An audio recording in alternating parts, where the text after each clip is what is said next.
Станислав Памукчиев представя Вместилища – пространствена кинетична инсталация, която извежда в голям обем и мащаб идеи, които авторът трайно изследва 2 десетилетия. Композицията е съставена от множество огромни, движещи се обемно пластични тела, всяко с приблизителни размери 800 на 300 на 300 см. Телата имат формата на големи мехове с остро сетивна, махната повърхнина и са ситуирани в сложно огънато, тъмно пространство, като се проектират огромните обеми да променят формата си, да се разширяват и свиват, да дишат. Възможната реализация е с изграждане на конструкция от компресори за въздух с възвратни клапи. Авторът търси тоталното въздействие върху зрителя, като го поставя в интензивна, критично-сетивна психична ситуация.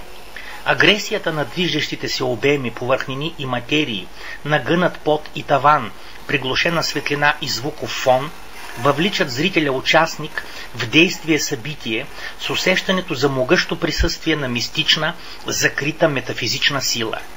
Прави се рискован опит през сетивно-психическото преживяване да се отключи, открие чувствителност към феноменологичното, да се разбуди интуицията за явления и измерения, които са зад пределите на познаваемото.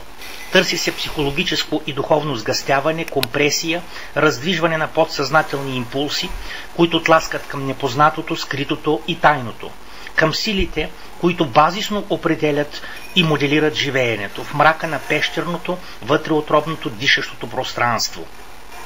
Те се раздвижват и раздвижват сенките на атавистични архетипни съдържания, дълбинно заложени страхове, либидни енергии, регресивни и гранични състояния.